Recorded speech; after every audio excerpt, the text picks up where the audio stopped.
Captain Jake Morrison sat in his command chair like a stone statue. His hands gripped the metal armrest so tight his knuckles had turned completely white. The taste in his mouth was bitter. Metallic. Like blood mixed with pure anger. On the main screen in front of him, an alien creature stared back with cold, unfeeling eyes. It looked like a giant insect. Its mouth parts clicked and moved as it spoke through the translation system.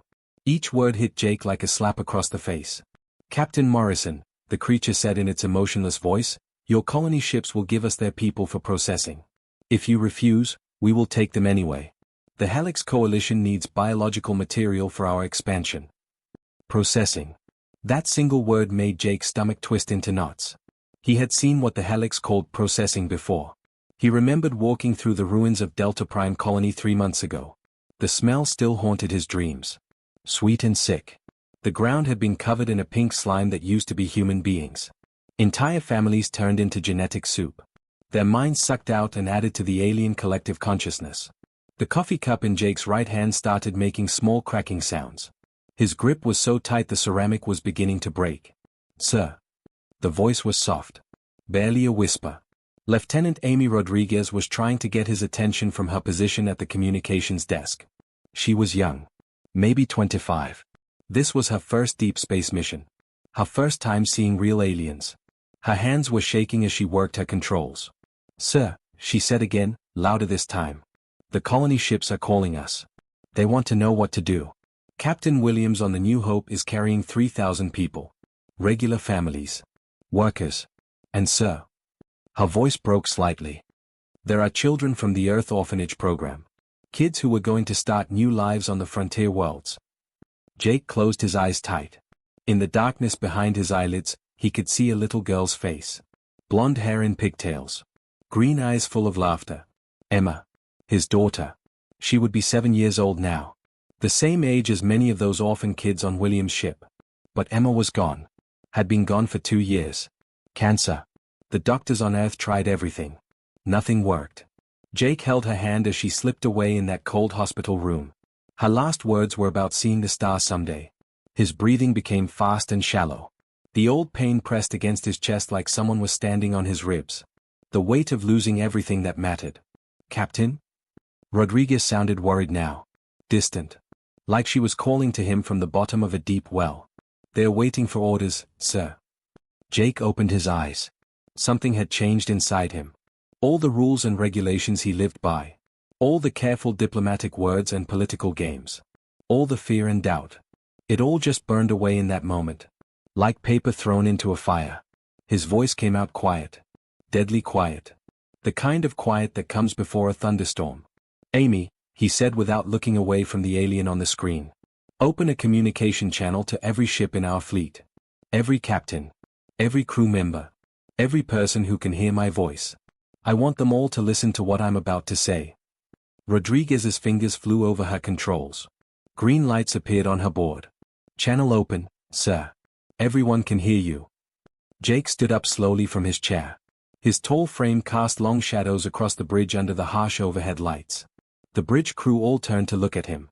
Waiting. Knowing that whatever came next would change everything. The alien on the screen tilted its insect head to one side. Curious. Like it was watching an interesting experiment. Jake stared at that creature. At its cold, empty eyes. At the mandibles that clicked when it talked about turning human children into biological soup. The anger inside him was no longer hot and wild. It had become something else. Something cold and sharp and absolutely certain. He reached over and touched Amy's shoulder gently. She looked up at him with wide, frightened eyes. "Tell me, Amy," Jake said in that same deadly quiet voice. "Do you have family back on Earth?" She nodded quickly. "Yes, sir. My little brother. He's only 12. And if someone threatened to hurt him," Jake continued, his eyes never leaving the alien on screen, "what would you do?" Amy's voice was small but fierce. "I'd kill them, sir. I'd kill them all." Jake smiled. It wasn't a nice smile. It was the kind of smile a wolf makes when it finds wounded prey. "That's exactly right, Amy. That's exactly right." He turned to face the main screen where hundreds of human ships waited in the darkness of space. Colony vessels full of families seeking better lives. Military escorts ready to defend them. Cargo ships carrying the tools to build new worlds. all of them waiting to hear what their commander would say. The alien creature on screen clicked its mandibles impatiently. "Captain Morrison. We grow tired of waiting. Give us your answer now." Jake Morrison looked at that monster. At the thing that wanted to turn human children into biological material. His hands slowly curled into fists at his sides. When he spoke, his voice carried across space to every human ear in the fleet. And in that voice was the sound of something awakening. Something that had been sleeping in the depths of human nature. Something that only came out when everything good and innocent was threatened. Something absolutely terrifying. The main communication screen came to life with dozens of bright rectangles. Each one showed a different human ship floating in the black emptiness of space. Military warships with their gray armor plating and weapon turrets. Colony ships that looked like flying cities, their windows glowing with warm light from inside. Cargo haulers loaded down with supplies and equipment for building new homes on distant worlds. In each rectangle, Jake could see faces. Human faces. Men and women who had volunteered to leave everything behind on Earth and venture into the unknown. Their expressions were tight with worry. Eyes wide with fear. But also something else. Trust. They were looking at him like he had all the answers. Captain Jake Morrison stood up from his command chair. His legs felt heavy. Like lead weights were attached to his boots. The overhead lights on the bridge cast long dark shadows behind him as he moved. He was a big man. 6 feet tall and built like the former Marine he used to be. When he stood, he seemed to fill the entire room with his presence. 2 years ago, Jake began, his voice cutting through the static and interference from dozens of ship communication systems. The Helix Coalition sent us their first diplomatic message. They said they were peaceful explorers. Just like us. They wanted to trade goods and share knowledge. Cultural exchange, they called it. Jake's hands slowly formed into fists at his sides. The knuckles made small popping sounds as his fingers tightened. We believed them. Why wouldn't we? Humanity had just started reaching out to the stars. We were excited to find friends out here in the darkness. We opened our arms to welcome them. The anger was growing inside Jake's chest now. Not the hot, explosive anger that makes people scream and throw things. This was different. Colder. Like ice forming in his veins. The kind of anger that comes when you have lost everything that matters and have nothing left to fear. Then they hit our outer colonies. His voice got harder. Each word like a hammer blow. Marcus Webb was a farmer. Grew the best corn you ever tasted. He had a wife named Susan and twin boys who were just learning to walk. Lisa Chen was a teacher. She came out to the frontier because she wanted to help build schools for the next generation. David Park was a medic. He saved more lives than I can count. Jake paused. His breathing was getting deeper. More controlled. Like he was preparing his body for something violent. Those are just 3 names out of 40,000 people we lost at Kepler Station. 40,000 human souls who trusted us to keep them safe. 40,000 men, women, and children who believed that if danger came, we would be there to protect them. On the screens, Jake could see the faces of his fellow captains and crew members. Some were crying now. Commander Beth Taylor on the military ship Vigilant had tears streaming down her cheeks. Jake knew why. Her brother Tom had been stationed at Kepler. She found out about his death the same day Jake learned about the attack. They sat together in the officers' mess that night, not talking, just sharing the weight of loss. Jake's voice dropped lower now. Almost to a whisper. But somehow, that made his words more powerful. More frightening. And now, he said, letting each word hang in the air like a death sentence, they want our children. The silence that followed was complete. Total. Jake could hear his own heartbeat pounding in his ears like a war drum. He could feel the blood pulsing through the veins in his temples. His mouth had gone completely dry. On the screens, nobody moved. Nobody spoke. Even the background noise from the ship engines seemed to fade away. It was like the entire human fleet was holding its breath. When Jake spoke again, his voice had changed. It was no longer the voice of a reasonable military officer following orders and protocols. It was something else entirely. Something primal and dangerous that lived deep in the human soul. I'm done negotiating with monsters. Each word was carved from granite. Hard and sharp and final. I'm done being reasonable with creatures who see our children as raw materials. I'm done watching good people die while these aliens pretend to be civilized. Jake turned away from the screens showing his fellow humans. He walked over to the tactical display that showed the current battle situation. Hundreds of red dots representing enemy ships. Far fewer blue dots showing the human fleet. The numbers should have been terrifying. They were outnumbered by more than 4 to 1. The alien ships were larger, more advanced, better armed. By every logical calculation, humanity should surrender now and hope for mercy. But Jake Morrison was no longer thinking logically. Today, he said, his voice carrying across space to every human ear in the fleet, we teach them something about humanity they've never learned. We show them what happens when you threaten our families. Lieutenant Tom Reeves sat at the weapons control station. He was young. Maybe 22 years old. Fresh out of the military academy. His face had gone pale when he saw the tactical readout, but his hands were steady on the controls. Good. Jake needed people who could keep their nerve when things got bad. Sir, Tom said, his voice cracking slightly, their fleet outnumbers us 4 to 1. Maybe we should consider other options. Jake turned to look at the young officer. The smile that spread across his face was not pleasant. It was the kind of smile a predator makes when it smells wounded prey. Sharp. Cold. Completely without mercy. Tom, Jake said in a voice that was almost conversational, where I come from, being outnumbered 4 to 1 doesn't mean we should run away. He walked over to the weapons station and put his hand on the young man's shoulder. It just means we won't run out of targets. High above the human fleet, the massive Helix command ship floated like a dark cathedral in space. Its biomechanical hull pulsed with veins of green light. Organic growth sprouted from its surface like tumors. Inside the bridge, Commander Z.Y. Thak watched the human ships through compound eyes that reflected no emotion. Z.Y. Thak was ancient by human standards. 300 years old. His exoskeleton was black as deep space, marked with the scars of a dozen conquered worlds. To him, humans were just another primitive species to be processed. Turned into biological material for the Helix expansion program. Look at them, Z.Y. Thak clicked to his officers, his mandibles spreading in what passed for a smile among his kind. Their ships are crude. Metal boxes held together with primitive technology. This will be finished before their sun sets on their homeworld. The human vessels were moving now. Changing formation. But not in the way Z.Y. Thak expected. Most species charged forward when attacked. Desperate to inflict damage before being destroyed. These humans were doing something different. Deploy the harvester ships, Z.Y. Thak ordered, his voice making wet clicking sounds. Begin collection of the civilian vessels while their military units are occupied with dying. The harvester ships were nightmares made real. Long, serpentine vessels with mechanical mouths that could swallow smaller ships whole. Inside their bellies, processing chambers waited to break down organic matter into genetic slurry.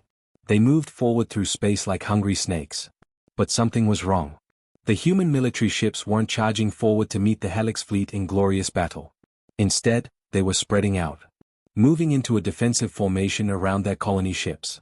Creating a protective shell of armor and weapons. Z.Y. Thak's compound eyes narrowed. This was unexpected. Most species abandoned their civilians when faced with overwhelming force. But these humans were positioning themselves between the harvesters and their defenseless people. Curious, he muttered.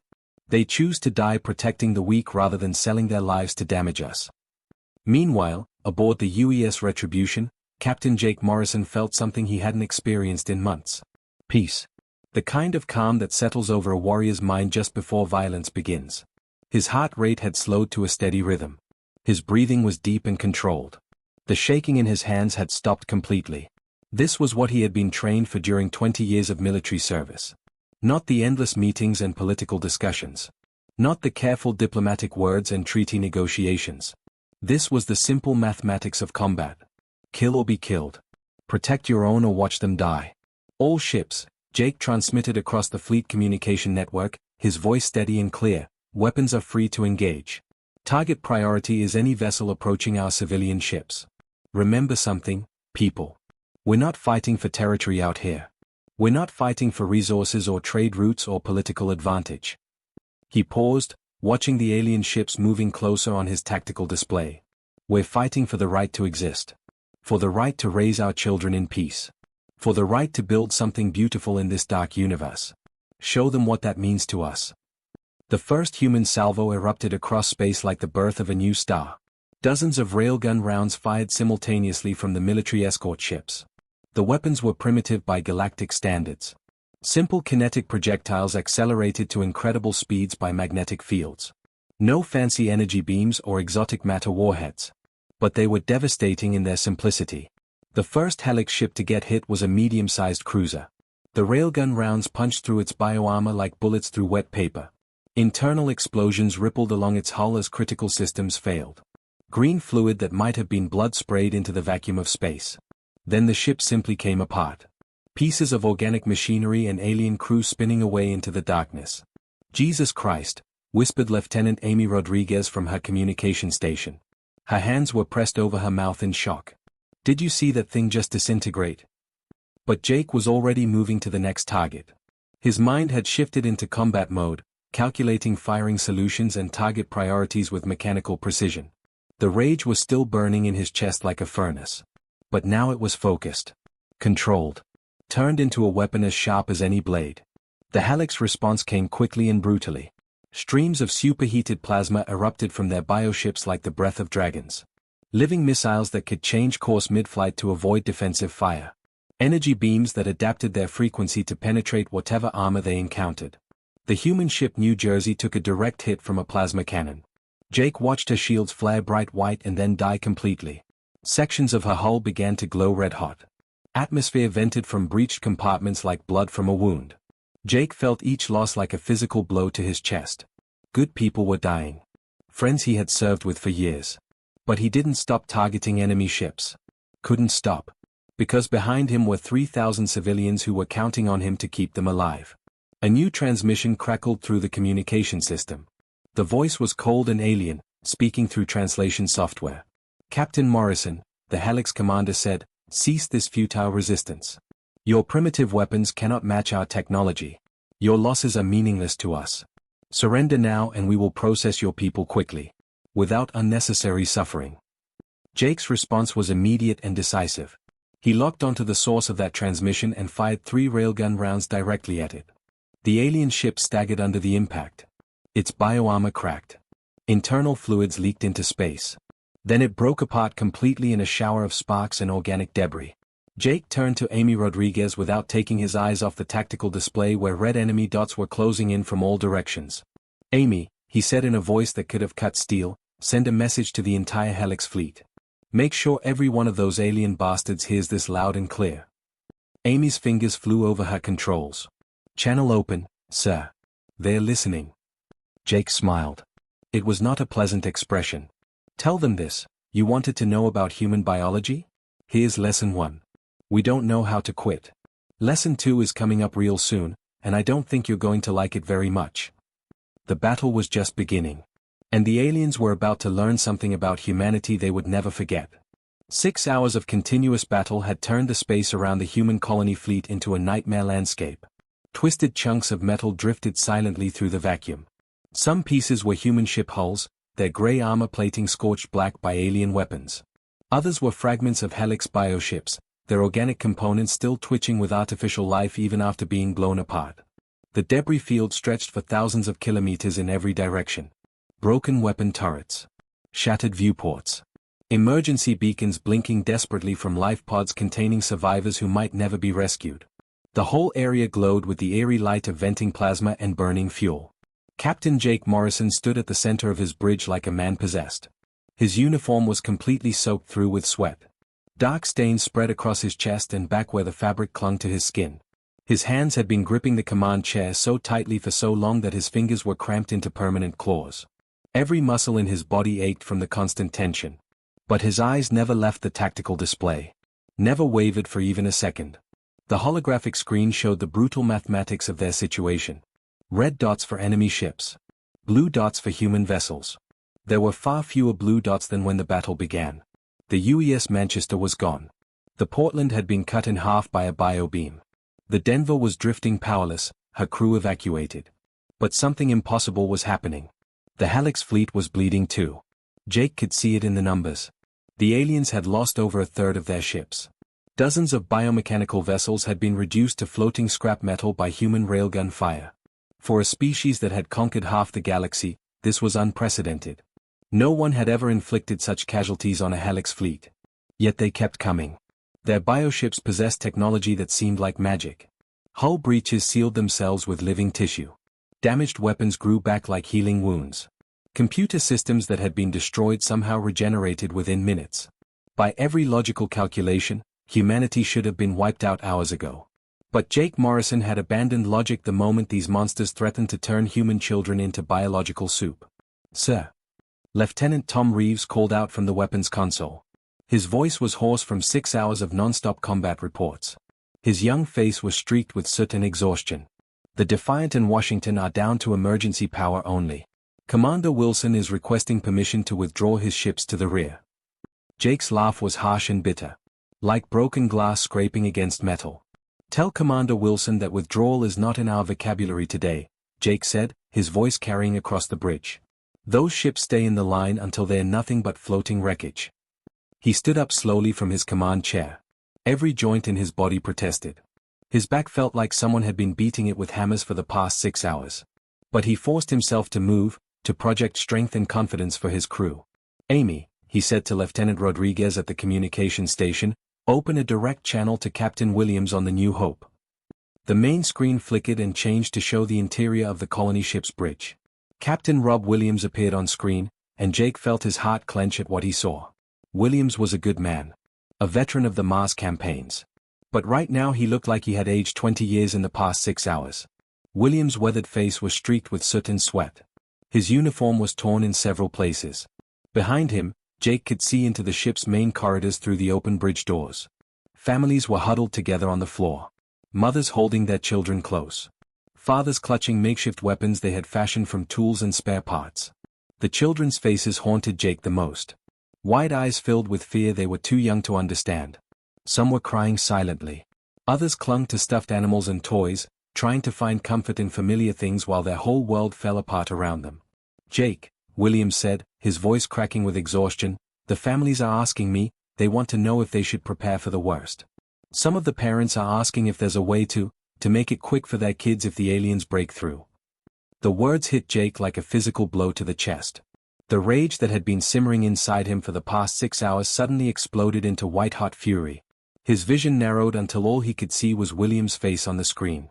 His heart began hammering against his ribs so hard he thought it might burst. Those were children back there. Innocent kids who had never hurt anyone in their lives. Kids who dreamed of seeing new worlds and building tree houses on alien planets. Kids who wanted to become doctors and teachers and explorers when they grew up. Just like Emma would have wanted. His daughter's face flashed through his mind again. 7 years old forever. Golden hair and green eyes full of wonder at the universe. She used to ask him to tell her stories about the stars before bedtime. About the day when humans would walk on distant worlds and make friends with aliens from other galaxies. She would have been one of those children on William's ship if she had lived. "Rob," Jake said, his voice so quiet it was barely above a whisper. But somehow that made it more terrifying than if he had screamed. "You tell those families something for me. You tell them that as long as there is one human being left breathing in this fleet, no one is going to touch those children. Do you hear me? No one." He cut the connection with a sharp gesture. The screen went dark. Jake turned to face his bridge crew. They were all looking at him with expressions that mixed fear and desperate hope. Good. That was exactly what he needed right now.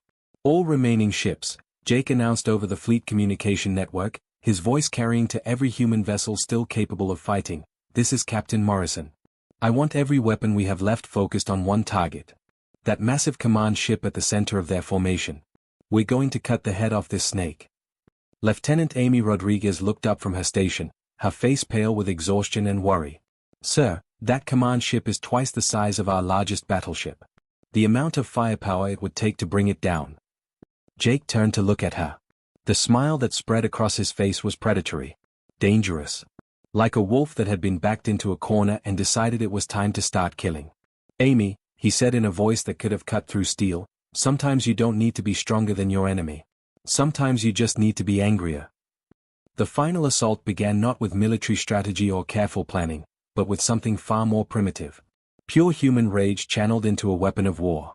Captain Jake Morrison had made his decision. No more tactics. No more measured responses. This was going to be a declaration of war written in fire and blood across the darkness of space. Every surviving human ship in the fleet began turning toward the massive Helix command vessel. The movement was coordinated but desperate. Like a pack of wounded wolves circling a bear that had threatened their cubs. These weren't pristine military vessels anymore. They were battle-scarred survivors held together by determination, spare parts, and sheer bloody-minded stubbornness. The UES Retribution led the charge, her hull pockmarked with blast craters and her armor plating hanging in strips. Atmosphere was still venting from her damaged sections, creating trails of frozen crystals that sparkled in the light of distant stars. Behind her came the other survivors. The Chicago with half her weapon turrets destroyed. The Boston flying on backup power alone. The Phoenix missing an entire section of her superstructure but still firing her remaining guns. They looked like they should have been in a scrapyard instead of a battlefield. But they kept coming. High above in the alien command ship, Commander ZY Thak watched this impossible sight with growing unease. His compound eyes tracked the approaching human formation, and for the first time in his 3-century military career, he felt something he had never experienced before. Fear. These creatures should have been broken hours ago. Their primitive technology should have failed under the sustained assault of superior helix weapons. Their crews should have surrendered when faced with impossible odds. Every other species in the galaxy had learned to submit when confronted with the might of the Helix Coalition. But not these humans. Commander, one of his subordinates chittered nervously, his insectoid voice filled with anxiety. Perhaps we should consider tactical withdrawal. The harvest potential here may not justify our continued losses. ZY Thak's attention was fixed on the lead human vessel. Something about the way it moved triggered ancient instincts buried deep in his alien brain. This wasn't the behavior of prey trying to escape. This wasn't even the desperate charge of a cornered animal. This was the approach pattern of a predator that had been backed into a corner while defending its young. And every survival instinct ZY Thak possessed was screaming at him to run. Aboard the Retribution, Captain Jake Morrison stood in the center of his bridge like the calm eye of a hurricane. Around him, his crew worked with the desperate efficiency that comes when people have absolutely nothing left to lose. The ship shuddered continuously under alien weapons fire. Sparks rained down from damaged electrical systems. The air was thick with smoke and the smell of burning circuits. But nobody flinched. Nobody ran. Nobody gave up. Distance to target. Jake asked, his voice supernaturally calm in the midst of chaos. Lieutenant Tom Reeves, his young face now marked with burns and exhaustion, checked his instruments with steady hands. 2,000 kilometers and closing fast, sir. At this range, their main batteries will be able to concentrate fire on us. We won't survive more than a few seconds. Jake nodded slowly. His hand moved to a section of his command console that was protected by a clear cover. Underneath that cover was a single red button marked with warning labels in 3 languages. The Emergency Combat Override. A system that would channel every single erg of power from the ship's main reactors directly into the primary weapons. It was a one-shot weapon. Fire it once and the power surge would probably destroy the ship's entire electrical system. Maybe kill everyone on board from radiation exposure. But it would punch through any armor ever created. Jake's finger hovered over the cover. Amy, he said quietly to Lieutenant Rodriguez, open a final communication channel to the entire Helix fleet. Every ship. Every commander. I want them all to hear this. Amy Rodriguez had tears streaming down her cheeks, but her hands were steady as she worked her controls. The young woman had grown up during this battle. Seen friends die. Watched good ships destroyed. But she hadn't broken. Channel open, sir, she said. Broadcasting to all vessels in the area. Jake Morrison took a deep breath. When he spoke, his voice carried across the battlefield to every human and alien ear within range.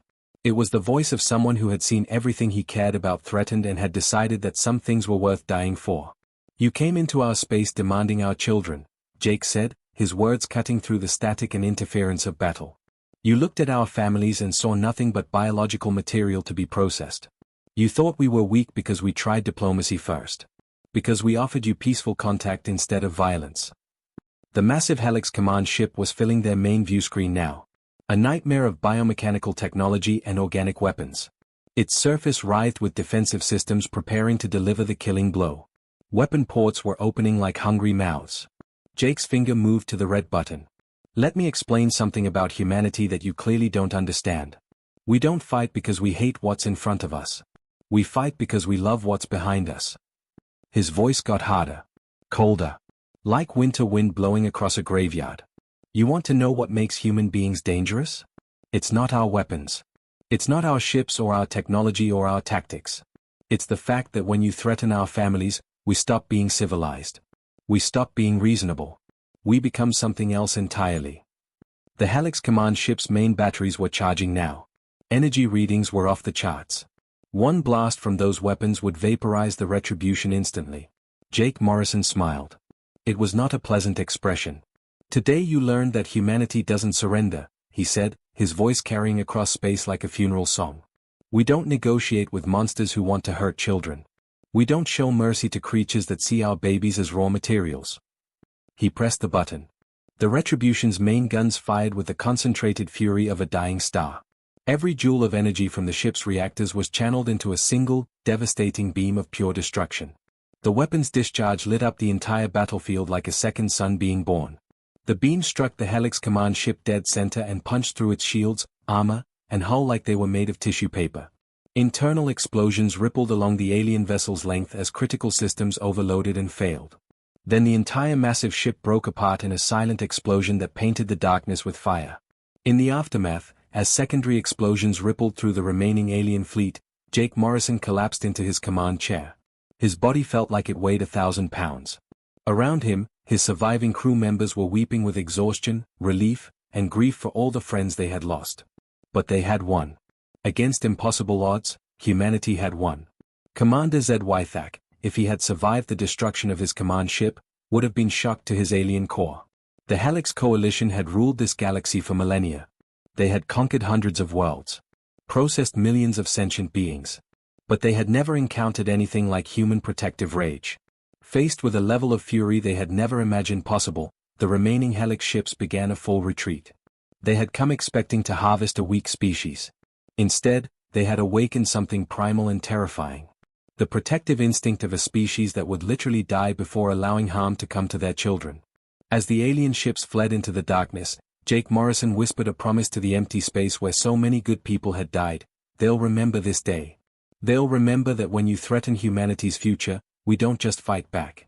We make sure you never want to try again. The colony ships were safe. The children would live to see new worlds and build new homes among the stars. And the galaxy had learned a new truth about the species called human. They were most dangerous when they had something to protect. Retriclord can make mistakes. Please double-check responses.